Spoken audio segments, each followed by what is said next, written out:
Here's one of those one another's, and it's really, I think it's the one another. Out of all the one another, there's those 60 some of them are repeated, and some of them, like I said, can be bundled together, but out of all of the one another's, this is the one another. It's the most important one another. It's the one another that if we cannot possibly do this with one another, we can't ever even expect to have life together. Or it could very well be this, that if we were to ever start doing life together, if we do not live out this particular one another, life together will only last so long. After a while, it's going to take a sharp dive and fall apart. This is the one another. It's the most important one another. And I'm not just coming to that conclusion because I think in particular it's important. I'm coming to that conclusion because, quite frankly, I think it's very clear that Jesus thinks it's the most important one another. We had this moment, we were just coming out of the season of Easter in which we've been talking about the final moments of Jesus' life. And one of the things that stands out to me is that in the midst of that moment where they've had the Lord's Supper together, this is my body, take it and eat. This is my blood that's spilt for you, take it and drink. That in the midst of that, he begins to teach his disciples a little bit more. And so he pulls them together and he says to them, out of all the things that I've given you, in these final moments that I have with you, this is the one thing that I want to say to you. John chapter 13, verse 34. Jesus says, "A new commandment I give to you, that you love one another. Just as I have loved you, you also are to love one another." And I don't know if you heard this by chance this past week. Did you hear the news about Christianity in China as a nation? Is really, really fascinating. At the same time, I think it's pretty searing in what it says.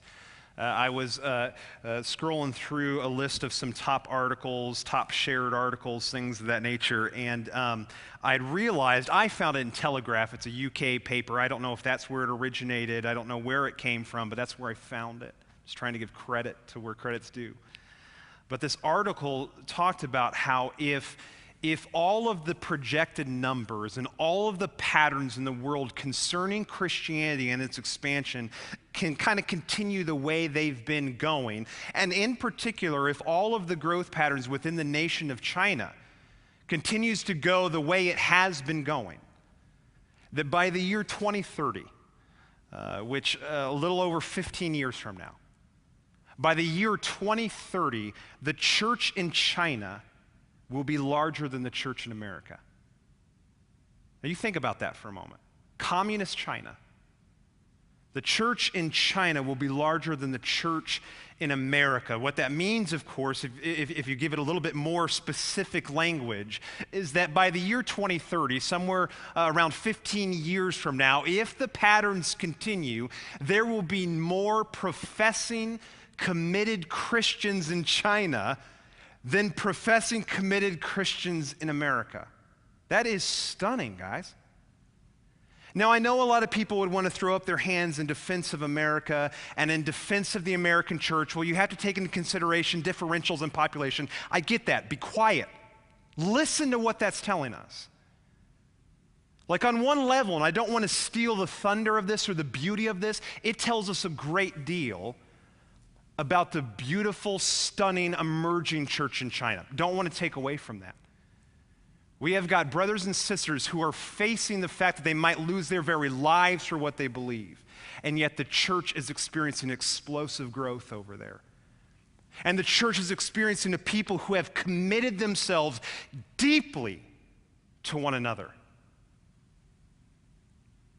And yet what it also says to us is something about the state of America and church, right? The state of Christianity in America. It says something.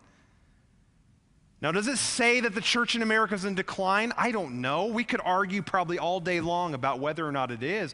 But it at least says this, is that we're not experiencing that kind of explosive growth, are we? There was some time in our history where there was this great wooing of the Spirit of people being drawn into the church of Christ here in America. And yet it seems to be tapering off and maybe even declining. Or at least says this, that it seems like the growth in America just looks like some grand roller coaster. Maybe we have some good moments, but then we lose some folks. It's just this great dancing of people in and out of the faith, and in particular, in and out of whether or not they want to be committed to a particular body of believers. Right, year 2030. And it's one of those things that you sit back and you say, that is incredibly sobering, and it should be.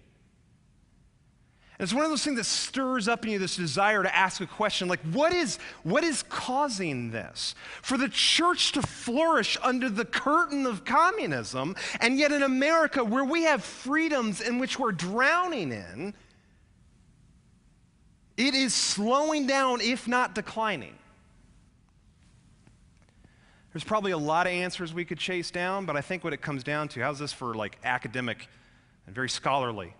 I think it's because we stink at love. I think first and foremost, now this is not where I'm going in this series, but I think we stink at loving others. I do. I think we're terrible at it. I think we're so caught up in all of these cultural wars, expecting all these people don't believe as we do, and almost wanting to put them under some kind of law and legal requirements. And we're just crushing people and screaming about all the things we don't agree with, that we don't realize, man, we stink at just loving people who are outside of the church. I think that's an issue. But I also think it's this. I think we really stink at loving one another. I think we're pretty miserable at it. And what I mean by that is coming back to what Jesus talks about in John chapter 13, verse 34, is that I think we stink at loving one another with a particular kind of love. This is not a love that just goes for any definition and romanticism. It's a particular kind of love that we are getting worse and worse at. Can I have a Greek lesson this morning with you? I don't really like to do this a whole lot. Dave, you can pull up the next slide. This Greek lesson that I have with you, I don't like to do this a whole lot because I always feel like someone's going to say, man, look at Brian with his fancy pants language skills. But I think this is really important for us to see this. Now, you might have gotten a crash course in this before. I realize a lot of you grew up in the church, and so you probably do know some of this already.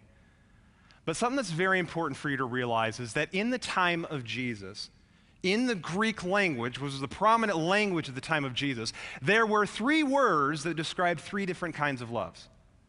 There is eros, there is philia, and there is agape. Eros, philia, and agape. For purposes this morning, I only want to talk about two of those kinds of love, eros and agape.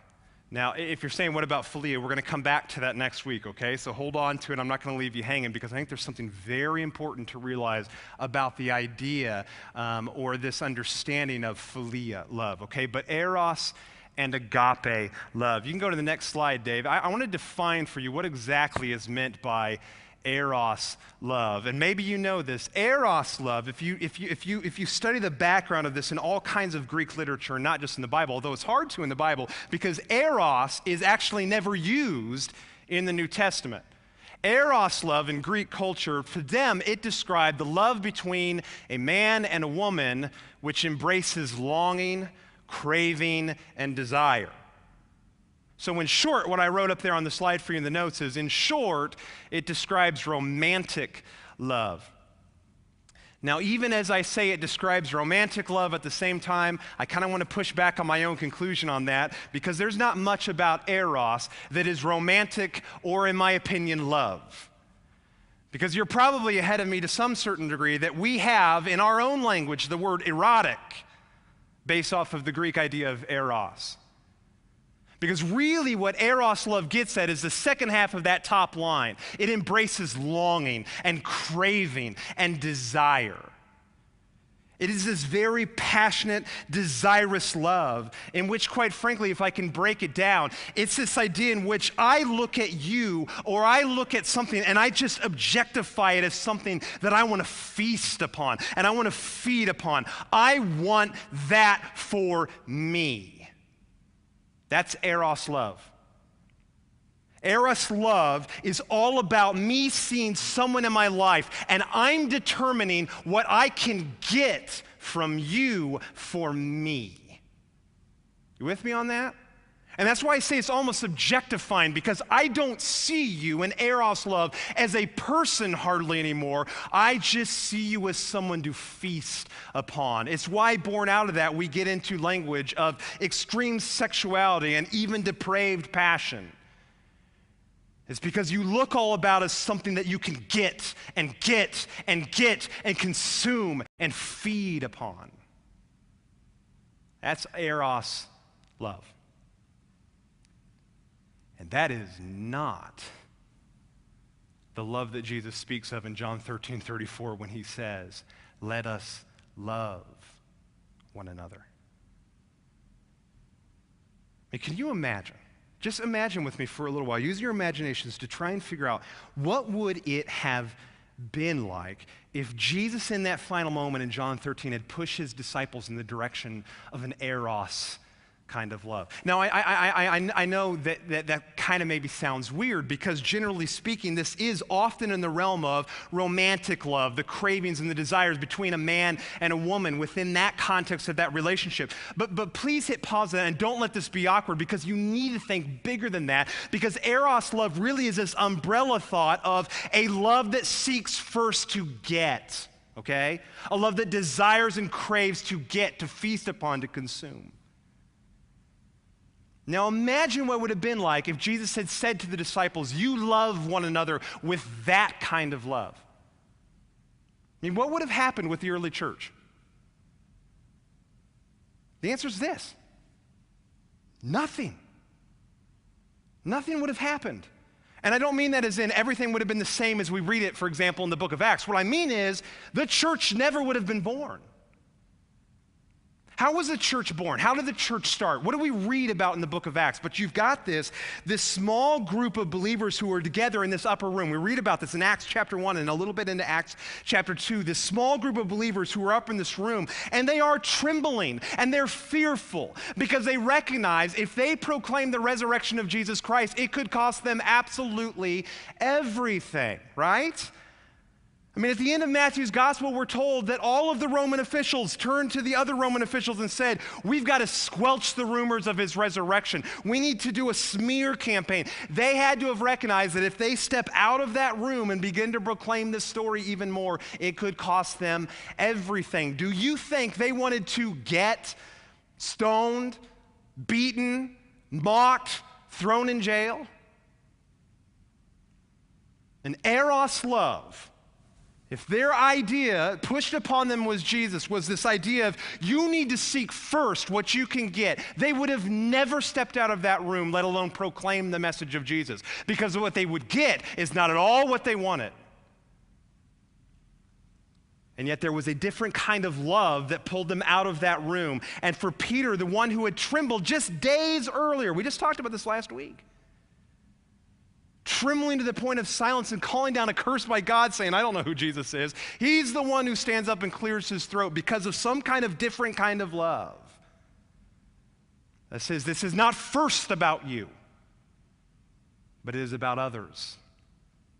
And thousands were added to their number that day, we learn in Acts chapter 2. But that's not just what I want to focus on, because one of the things that we have to recognize is it's not just a different kind of love that had the church get born into the world and to emerge into the world, but it was a different kind of love that was not an eros love that held the church together. Because what you have to ask yourself is this question: if Jesus had pushed upon the disciples some kind of eros love, a love that seeks first to get, a love that looks at others and almost objectifies them, to consume them and to feast upon them, what are you going to do for me kind of love, that even if there had been this moment in fire and flame the church had been born, it would have eventually taken a nosedive if they had embraced on the other side of that moment an eros kind of love. And I know that because we have record of them embracing a different kind of love, and it allowed them to add to their numbers daily. You've heard this passage several times, Acts chapter 2, verses 42 through 47. And they devoted themselves to the apostles' teaching and the fellowship, to the breaking of bread and the prayers, and awe came upon every soul, and many wonders and signs were being done through the apostles.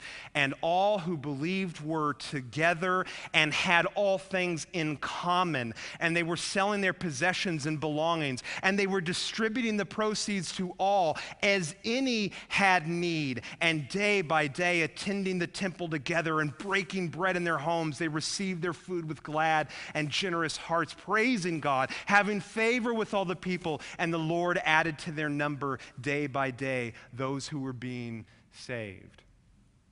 This was no flash in the pan moment with the church in which they all come together and then embrace a love that had them focusing just on their needs. But when you hear those verses, that couldn't be more opposite than an eros love. Because it was a circle of people who sat down and recognized there has been a bringing together of a people, not something to be objectified, but a people who have needs, and have needs even on the other side of their own salvation. And if we can meet these needs on a daily basis and roll up our sleeves and do the messy work of this different kind of love, this might be held together. And in fact, it was. Daily they met in homes together, holding things in common, and the Lord added to their number daily. That is not an eros kind of love. But it's not even just that. It's the idea that it goes further. Dietrich Bonhoeffer, and really what has inspired me in this series, is a book that has just moved me in my life again and again and again. I can never claim to ever really grasp everything that it has to say, but Dietrich Bonhoeffer, this German scholar and theologian, he wrote what I think is the most brilliant book on Christianity, on Christian community that has ever been written. It's called Life Together. That's why I'm calling the series Life Together. And one of the things that Bonhoeffer points out is that this eros kind of love that is desirous of us feeling good and having all of our needs met would have never been the kind of love that you would ever have an atmosphere of the teaching and the admonishment that we need to grow in Jesus Christ. Because a different kind of love, different from an eros love, is going to be governed by truth. And so that even if it hurts to look a brother or sister in the eye, we will tell them where there is error in their lives, that we all might have life. An eros love would want nothing to do with that. Because when I see something in your life, I will shut my mouth faster than you can possibly imagine. Because I don't want you mad at me, because that's not going to make me feel very good. Eros love. Because I want to be able to have your friendship, and I want to be able to have these good feelings, and I want everything to look like I talked about before, like an episode out of the sitcom Friends. I want this all to be happy-go-lucky for us. Because I want to feast off of that, and I want to consume that, and I want to be fed by that, and I want to take that in, because this is about me here. If Jesus had pushed upon them this kind of love, an eros love, nothing would have happened. Or if anything happened with the early church, it would have done a nosedive, and you and I would not be here today.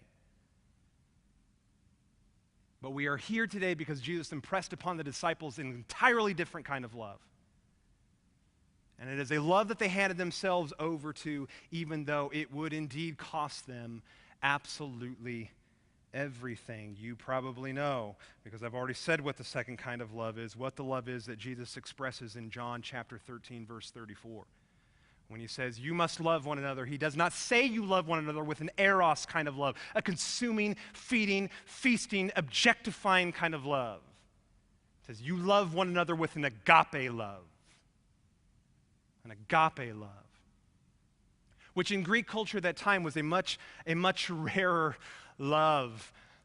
In fact, outside of the Bible, there's only some of the writings of some Greek philosophers that speak to this kind of love, agape love, which makes it incredibly hard to define what exactly is meant by agape love. Dave, you can pull up this next slide. I think there's a hint in this that helps us define this. It's in John chapter 13, verse 34. Jesus says, a new command I give to you, love one another with an agape love. As I have loved you, so you must love one another. As I have loved you. In other words, what Jesus is saying is, if you're confused as to what I mean by agape love, if you're confused as to how this love differs from an eros love or a philia love, and you don't know how to define it, you just simply look to me and the way that I have loved you. He's calling on these disciples in that room as they're gathered together to say, you rifle through the memories that you have on how I have carried myself among the crowds and how I have carried myself in the side conversations, how I've carried myself with the Pharisees and the Sadducees, and how I have carried myself with you. Because what I have been giving you is this entire school, an entire semester's worth of lessons on what agape love is. As I have loved you, that is how you must love one another.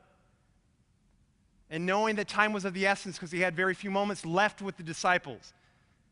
What's beautiful about this is Jesus doesn't wait for them to have to rifle through all of their memories. They can do that later. But what has happened in John 13, and this is how we define what agape love is, Jesus has already shown them in that moment right there and then what agape love is. Dave, if you'll pull it up here, John 13. This is the context of that command. It was just before the Passover festival. Jesus knew that the hour had come for him to leave this world and to go to the Father. And having loved his own who were in the world, he loved them to the end. The evening meal was in progress, and the devil had already prompted Judas, the son of Simon Iscariot, to betray Jesus. And Jesus knew that the Father had put all things under his power. Do you hear just the power and the authority of Jesus? He doesn't have to do anything for anyone if he doesn't want to. Jesus knew that the Father had put all things under his power and that he had come from God and he was returning to God. And so he got up from the meal and he took off his outer clothing and he wrapped a towel around his waist. And after that, he poured water into a basin and he began to wash his disciples' feet, drying them with the towel that was wrapped around him. He took the nature of a servant, the person who usually stands in the corner of the room, to wash the stinking, dirty feet of his own disciples. Jesus came to Simon Peter, who said to him, Lord, are you going to wash my feet? And Jesus replied, you do not realize now what I am doing, but later you will understand. So I think what Jesus is saying is, I'm giving to you right now in concrete form through the washing of your feet the very thing I'm going to do in a moment when I am nailed to a cross. I am giving everything of myself for you. But the context goes deeper. This is after the command, which he says, you must love one another as I have loved you. When he had finished washing their feet, he put on his clothes and he returned to his place. Do you understand what I have done for you? He asked them. And you call me teacher and you call me Lord, and rightly so, for that is what I am. Now that I, your Lord and your teacher, have washed your feet, you also should wash one another's feet. Love one another as I have loved you.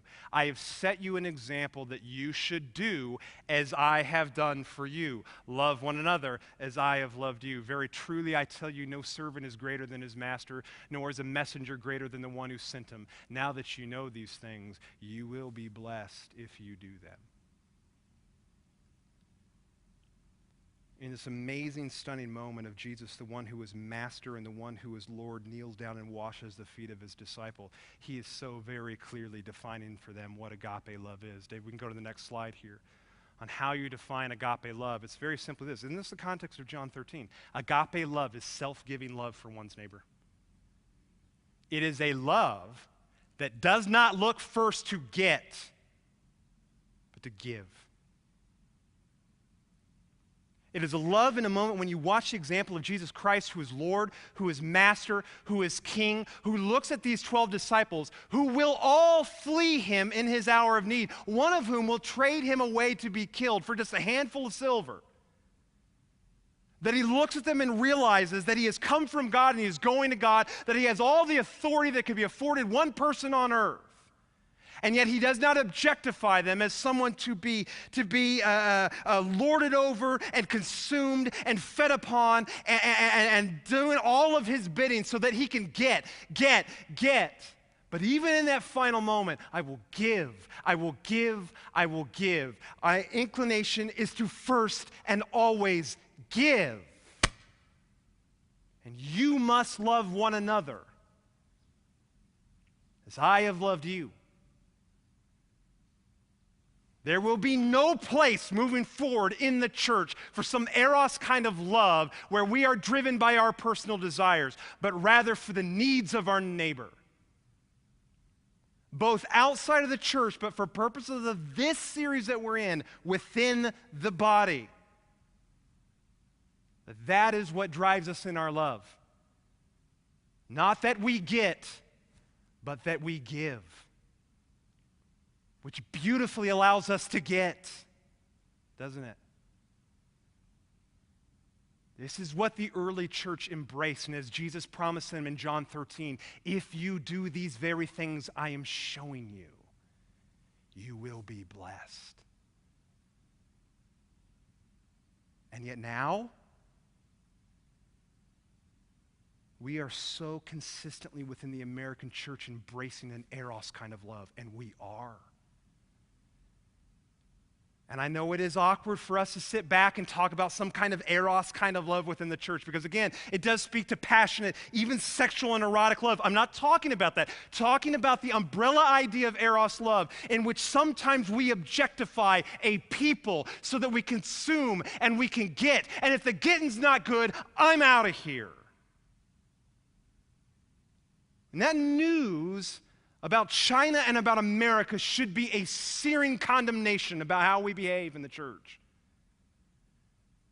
Guys, it is the church in America that has been at the forefront of establishing two damnable phrases: church shopping and church hopping. That's disgusting. It's disgusting. We do not objectify the body of Christ so that we can go and shop. Well, I kind of like this, and I kind of like that, and I kind of have a personal preference toward that direction. Maybe I'll be a part of it, but as long as the getting's good, because that'll go a long way as to whether or not I'm going to stick around. Church hopping. Getting's not good. I don't like this, or I don't like that, or that's not making me very comfortable, so I think I'll just take a break and hop over here and check this out. Maybe the getting's good over here. And I don't shy away from saying that's a damnable practice for us. Church shopping and church hopping. Listen to this. Objectifying the body of Christ. That is an eros kind of love. That is first looking to get and not give. That is first looking to secure something for ourselves and not serve a brother or sister. You have no idea how many times that I had a conversation with people about the launching of Reunion, and they had all of these questions. And so I would sit down and have lunch with them, and I would lay out for them some kind of idea or theology of what does it mean for us to be disciples of Jesus, and what does it mean for us to love people, both outside of the church and within the church. And I did try to do some kind of defining moment on what do I mean by life together, and planting a church in that way. And everyone would sit there very kindly half the time and nod their heads and smile and say, that's all very nice. But when I got done and the silence filled the room, there would be moments in which they said, but what kind of music are you going to have? Hey man, what are you going to do for my kids? Are you going to have Sunday school? Because I really like Sunday school. Is the getting going to be good there? And you can go there until you're blue in the face talking about first giving and not getting.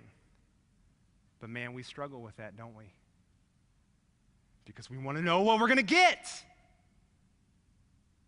Because we love eros love. We do.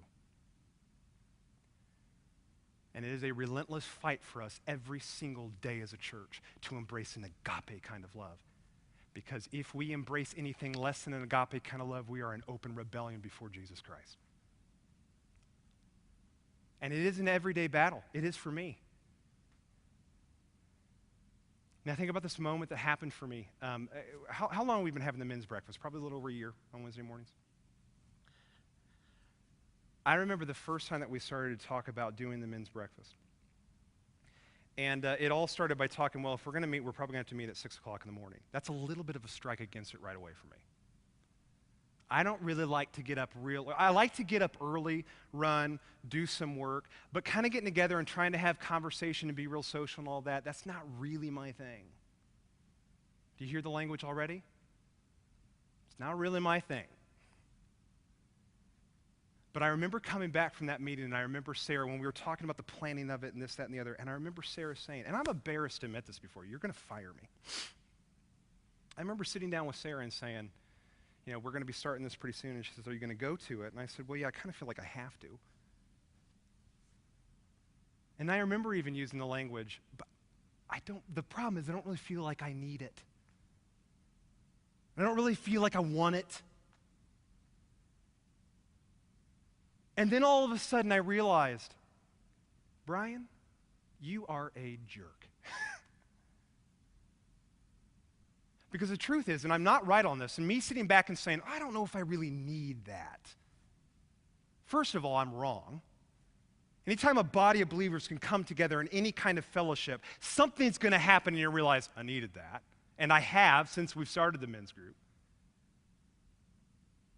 But even if I'd been right, and I didn't necessarily need one more study or one more time of prayer, even if I was right in that, I was still wrong. Because an agape love doesn't have me camping out and thinking in terms of, I don't really need that. I don't think I really want that. Because for goodness sake, somewhere might be out there saying, man, I need that. And I really want that. And it's the idea that maybe this has nothing to do with me, but everything to do with a brother or a sister in need. You love one another with that kind of love. What a disgusting eros love in me. And I'm glad the conviction that I had on that, because the Wednesday mornings have been a huge blessing for me in my life.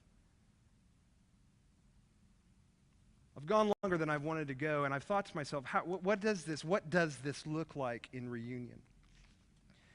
And I wrote down thoughts,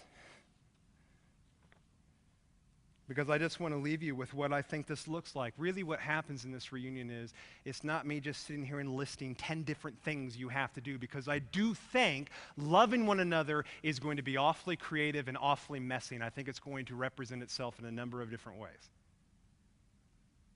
But when Jesus talks about loving one another, I think more than anything it is being transformed by the renewing of your minds, as Paul says.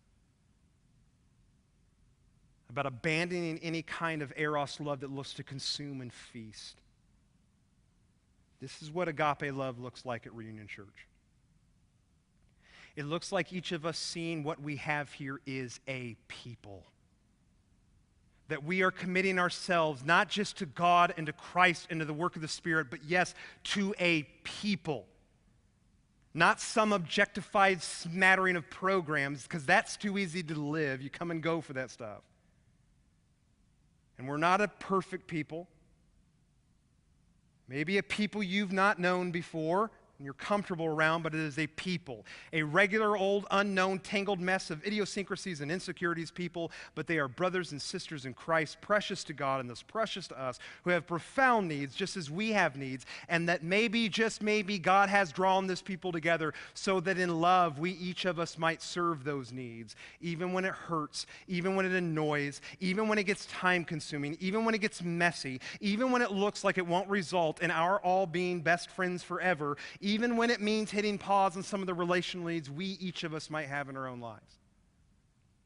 An agape love at reunion looks like each of us looking first to give to our brother and sister for the sake of our brother and sister before we each of us look to get. An agape love at reunion looks like each of us looking first to serve our brother and sister for the sake of our brother and sister before we each of us look to secure something for ourselves. And I know this is hard. I know this is terribly hard. But an agape love at reunion looks like each one of us, in the moments that we realize we are feeling a bit miserable relationally at reunion, feeling like we just haven't found that right combination of friends like we had at our last church or in college or wherever, that instead of running somewhere else, we realize the revolution might just have to start with us. That we might have to be the ones to cross the room. Because someone else might be feeling as miserable as us, and we are their answer, and so we go to them.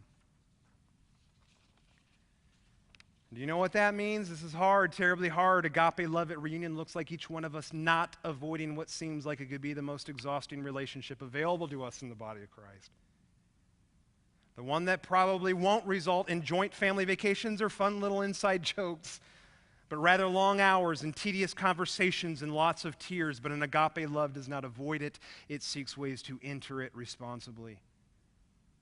An agape love at reunion means we each of us are on the lookout for the one relational thing that nobody is doing, because nobody wants to do that one relational thing, and you do it. You and your family do it. Or you and your family join the only other family at reunion that is boldly doing that one relational thing that nobody is doing. An agape love at reunion looks like each one of us not daydreaming about how all of this could be better for me and my family, but we each one of us dream up ways how all of this can be better for him or for her or for them. And then we go further. We dream further to discover what role we each of us might play in this all being better for him, for her, for them. An agape love at reunion means we each one of us, when we see and mourn the absence of an experience of agape love, whether in our own lives or in the lives of someone else, we do not grumble among ourselves, and we do not run somewhere else looking for that love. We are the ones who rise up to love with an agape love to start the revolution here. That's what it looks like. That's what it looks like. And I am convinced, because of the testimony of the church in Acts, that if we love with this kind of love, the promise of Christ in John 13, you will be blessed. And so as we start this series, what it all comes down to, I think, is, are we willing to pledge allegiance to this love? Once again, once more. Maybe some of us for the first time. A love that seeks to give and to serve, not first get and secure for ourselves something we want. Because what is beautiful about all of this is that if we are all doing that, then you will actually get what you want. But in the most purest and rightest and truest of ways, because it will create this circle of love and fellowship where each person is looking first for the other. That's the only way it happens. It's the only way life together happens, is a pledging of allegiance to this kind of love. No other.